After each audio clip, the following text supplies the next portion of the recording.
Assalamu alaikum warahmatullahi wabarakatuh. Kabajamtootaaf jaalatamtoota obboloota kee qaalii bakka jirtanitti nagaan koo kabajaaf jaalala isin akka qabu. Ana abdiidha.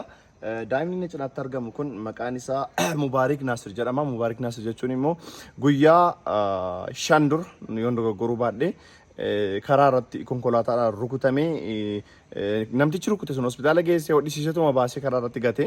Gurbaanis abbaa bira deemee jennaan abbaan si yaalchisuu hin danda'u jedheeni. Haadha biddeenaa malee haadhaan qabu. Sana booda gurbaan karaa irratti kufee lukti akka tortoruu ta'ee ajaa'ee jennaan namni bilbilee na waame. Sana boodaanis geessee mana yaalaa hospitaala Odaa Hullee geessee operaasiyoonii akka ta'uuf kan siree qarshii 2,000 fi kan baqaqsanii yaaluu qarshii 10,000 walumatti qarshii 12,000 kaffalee seensisee yaaliin baqaqsanii hodhuu taasifamee fi ituma deddeebi'ee yaalamu xiqqoo hin dhukkubeen natti fakkaata. Gurbaan illee seeraan ajajamuu hin dandeenye miicachuu hin dandeenye haa ta'u malee garuu nuti hanga humna keenya waan dandeenye yaalsisuuf yaallee jirra.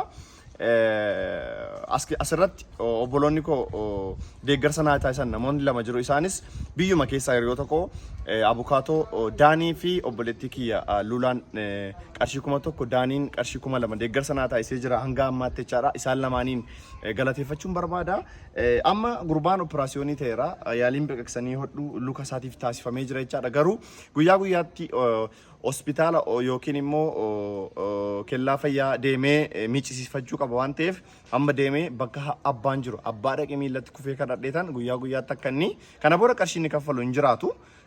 Yaaliin taasifameefii jira garuu madaan isaa sun akka sirriitti miicamuuf deddeebisee mana yaalaa geessee akka inni miicisu dhaqee abbaanan kadhadhaa. Obboloonni koo viidiyoo kana sheer gootan miidhama mucaa kanaa kulkulfattanii dhukkubsattan ulfaadhaa. Daaniif Luulaa isinin galateeffadhaa. Galatooma Anabdii Geetaachoo Abbabeen ture ulfaadhaa.